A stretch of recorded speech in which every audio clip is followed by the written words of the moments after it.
द्वारके और बैकुंठ को भुला दिया और ससुराल में सेवा करके पातिव्रत धर्म को पालन करते हुए ससुराल में रह करके अपने जीवन का यापन कर लिया, नियम पूर्वक यापन कर लिया, तो तुम्हें बैकुंठ नहीं जाना पड़ेगा, बैकुंठाधिपति उतर के तुम्हारे घर में आ जाएगा। बैकुंठ जाने की जरूरत ही नहीं पड़ेगी। आज सबसे बड़ी समस्या तो यही है। आज कितने ऐसे मुकदमे दर्ज हैं जिनमें तुम्हारी थोड़ी सी गलती के कारण पूरा परिवार पनिशमेंट भोग रहा है। बोलो, गलत कह रहा हूं क्या? मैं तो बिल्कुल स्पष्ट बोल रहा हूं। तुम्हारी थोड़ी हल्की सोच के कारण आज सारा संतुलन समाज का बिगड़ा हुआ है। इसलिए सोच संकीर्ण नहीं होनी चाहिए,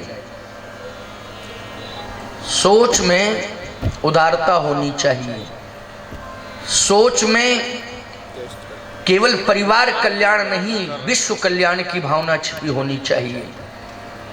अपने निहित स्वार्थों के कारण परिवार का और समाज का, राष्ट्र का संतुलन मत बिगाड़ो। माताओं, बहनों, बेटियों, एक बार हमने भरी समाज में कहा, कितने लोग हैं समाज में जो बैकुंठ जाना चाहते हैं, हम उन्हें बैकुंठ भेजेंगे, उनका मार्ग प्रशस्त करेंगे, हाथ उठाओ, तो सबने हाथ उठा दिए। लेकिन माताओं की दीर्घा में एक हाथ नहीं उठा। मैंने कहा, तू बैकुंठ नहीं जाना चाहती क्या? तूने हाथ क्यों नहीं उठाया? उस बहू ने कहा, मेरी सास ने हाथ उठा दिया, अगर मेरी सास यहां से चली गई तो मेरा घर ही बैकुंठ बन जाएगा, हमें बैकुंठ जाने की जरूरत ही नहीं पड़ेगी। बोलो भाई, इस तरह की सोच, क्या कैकेयी की सोच संकीर्ण है जो ऐसा कह रही है? नहीं, कैकेयी जी का अंतरंग पक्ष समाज नहीं समझ रहा है। बहिरंग पक्ष में तो कुछ भी कह सकते हो, किसी भी प्रकार की टिप्पणी कर सकते हो, लेकिन अंतरंग पक्ष तो मर्म से भरा हुआ है कैकेयी जी का। परंतु आए हम मातृ पितृ भक्ति में भगवान श्री राम दोनों की आज्ञा का कैसे पालन कर रहे हैं। महाराज श्री दशरथ के प्राण अगर बच जाते तब तो ये होता कि पितृभक्ति पर भगवान श्री राम ने अपना पूरा अधिकार प्राप्त कर लिया, लेकिन प्राण चले गए तो फिर यहां संदेह उत्पन्न हो रहा, क्या? नहीं, समझने का फेर है और कुछ नहीं। महाराज श्री दशरथ जी की भी स्वीकृति हम आपको बता रहे हैं और सिद्ध कर रहे हैं। दशरथ जी ने कहा कि मैं राम के बिना नहीं रह सकता हूं।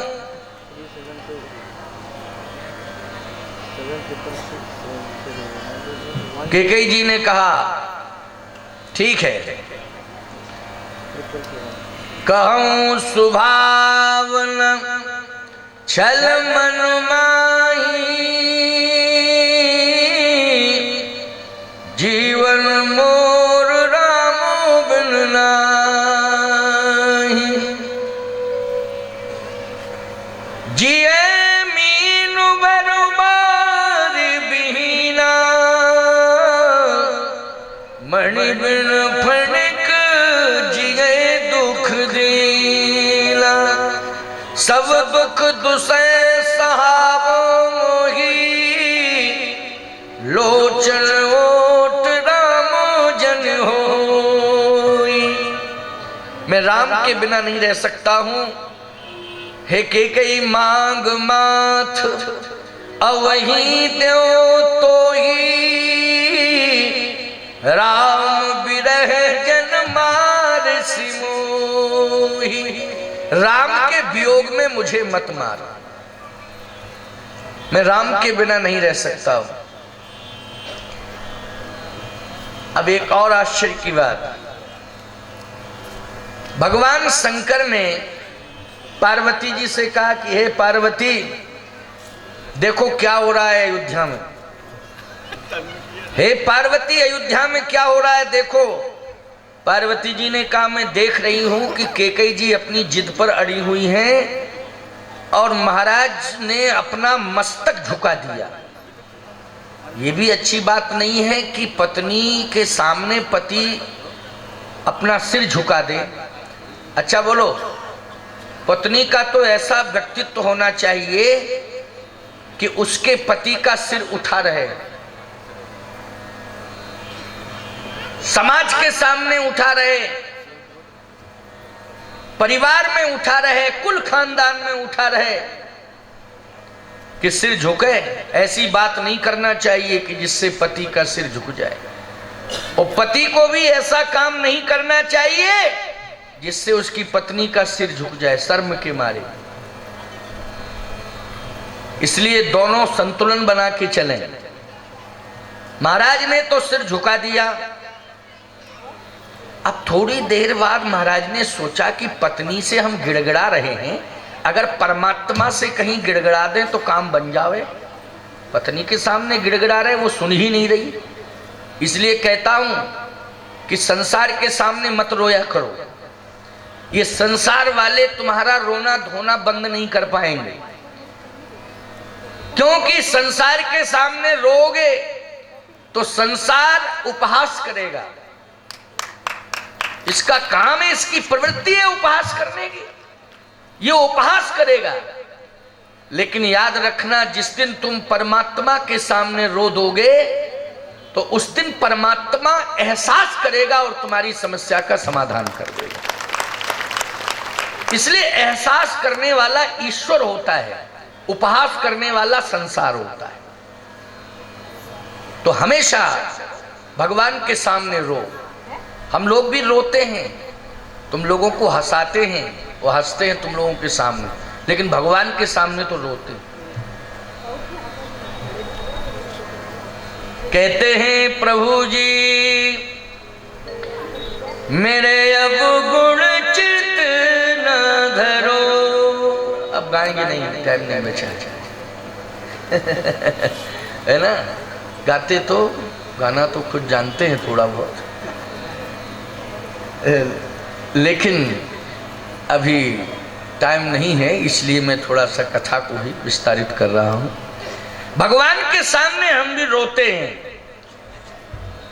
और भगवान से प्रार्थना करते हैं कि प्रभु संसार के सामने नहीं रोने की जरूरत है, आपके श्री चरणार बिंदों में आंसू डाल रहे हैं, इसलिए आप ही हमारे आंसुओं को पोंछें। तो भगवान हमारे दुख को सुनते हैं और हमारा दुख दूर करते हैं और अपना सुख मुझे दे देते हैं। संत के पास अपना कुछ नहीं होता है। भगवान जब मेरा दुख ले लेते हैं वो अपना सुख मुझे दे देते हैं, वही सुख हम संसार को बांट देते हैं। ये ईश्वर के द्वारा दिया हुआ सुख है, हमारा कुछ नहीं।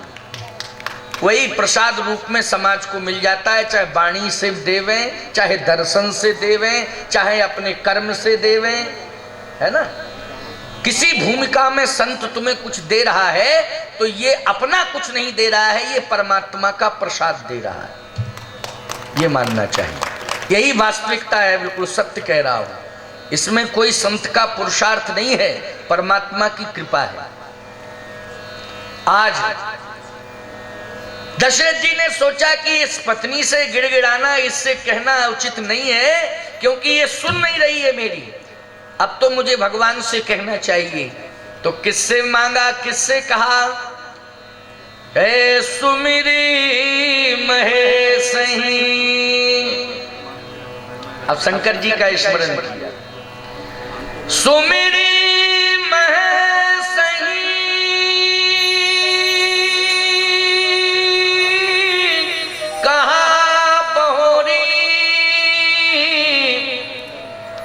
बिनती सुनहु सदा मोरी। प्रार्थना किया भगवान शंकर से, मेरी प्रार्थना सुनो। अब जैसे का मेरी प्रार्थना सुनो, तो शंकर जी जब सबकी सुनते हैं तो महाराज दशरथ की नहीं सुनेंगे, राम जी के पिता की? सोचो, जब सबकी सुनते हैं, साधारण से साधारण की सुनते हैं, ऐरा गहरा नथु खैरा की सुनते हैं, कोई एक लोटा जल चढ़ा दे, थोड़ा बेल पत्र चढ़ा दे तो भगवान शंकर सुन लेते हैं उसकी। क्या भगवान राम के पिता की नहीं सुनेंगे? सुना, कहे सुमिरी महेश कहान होरी, बिनती सुनहु सदा सिउरी। अच्छा, सुना तो प्रमाण क्या है कि सुना? शंकर जी सीधे कैलाश पर्वत से उतरे और को भवन में पहुंच गए। भगवान शंकर का दर्शन करके महाराज श्री दशरथ धन्य हो गए और हाथ जोड़ के कहने लगे, आशुतोष तुम यवधर दानी, आशुतोष तुम। क्यों भाई, जब व्यक्ति सामने होता है तभी कहा जाता है तुम आ गए हो, बहुत देर से बुला रहा हूं, आ गए हो। एक सज्जन कहने लगे, इतने विद्वान थे शंकर जी को आप कहना चाहिए, तुम क्यों कह रहे? अच्छा, एक बार नहीं कहा, तुम 2 बार कहा। तुम प्रेरक सबके हृदय सोमति राम ही देव, आशुतोष तुम यवधर दानी, आरत हरहु दीन जन जानी। तुम प्रेरक सबके हृदय सोमति राम ही देव, बचन मोर तज रहि ग्रही परिहर सील सने। बचन मोर तज रहि ग्रही। विश्व की धरती पर ऐसा पहला पिता मिला जो भगवान से ये प्रार्थना कर रहा है कि मेरा पुत्र मेरी बात एक बार ना माने। जितने पिता हैं भगवान से यही प्रार्थना करते हैं कि मेरा पुत्र जिंदगी में एक बार मेरी बात मान ले, जिंदगी में एक बार मेरी बात मान ले। और ये पिता ऐसा है जो प्रार्थना कर रहा है शंकर जी से कि जिंदगी में मेरा पुत्र एक बार मेरी बात ना माने।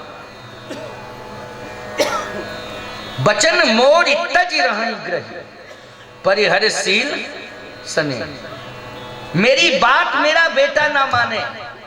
अब बोलो, पितृ भक्ति में किंतु लग जाएगा कि नहीं लग जाएगा? बोलो, प्रश्न चिन्ह खड़ा होगा कि नहीं होगा? भले ही पिता ये कह रहा है कि पुत्र मेरी बात ना माने, लेकिन शास्त्र कहता है, संत कहते हैं कि पुत्र को पिता की आज्ञा का पालन करना चाहिए। बल्कि यहां तक कह दिया है संत ने और शास्त्र ने, अनुचित उचित विचार तज। या तो इस दोहे को अलग करो, रामायण से इस दोहे को अलग करो, और यदि इस दोहे को महिमा मंडित आप सब कर रहे हैं तो फिर आपको इस दोहे के अंतर्गत मानना चाहिए और चलना चाहिए। अनुचित उचित विचार तज जे पालहि पितुवेन, ते भाजन सुख सुयस के बसहि अमरपुर ऐन। अनुचित उचित विचार तज। परंतु दशरथ जी कह रहे हैं कि बचन मोरि तज रहि ग्रहि परिहरशील सने। इसका मतलब है कि दशरथ जी मजबूर होकर के राम को वन भेजने में अपनी सहमति देंगे, है ना? तो कह रहे बचन मोर तज, क्योंकि रघुकुल रीत सदा चली आई, प्राण जाहि बरु वचन न जाई। रघुकुल की परंपरा है कि रघुवंशी जो वचन दे देते हैं उसका पालन करते हैं। और दैन कहो मोई दोई वरदाना के अंतर्गत महाराज को विवश होकर के श्री राम जी को वन भेजना पड़ेगा। ऐसा काफी जनसंख्या हो गई है, लगता है कि प्रवचन सुनने के आप लोग बड़े उत्सुक रहते हैं, लेकिन फिर भी हम 10 मिनट और बोलेंगे, क्योंकि हम देख रहे हैं कि आपकी उत्सुकता, और आप बिल्कुल शांत मुद्रा में सुन रहे हैं। आप शांत मुद्रा में सुन रहे हैं, लेकिन हम शांत मुद्रा में बैठे नहीं हैं। यही तो आपकी विशेषता है। हम कहाँ बैठे हैं शांत मुद्रा में? हम तो हिल रहे हैं, डुल रहे हैं। कभी स्वामी जी हमको पकड़ रहे हैं, कभी मेरा बगल वाला पकड़ रहा है मुझे।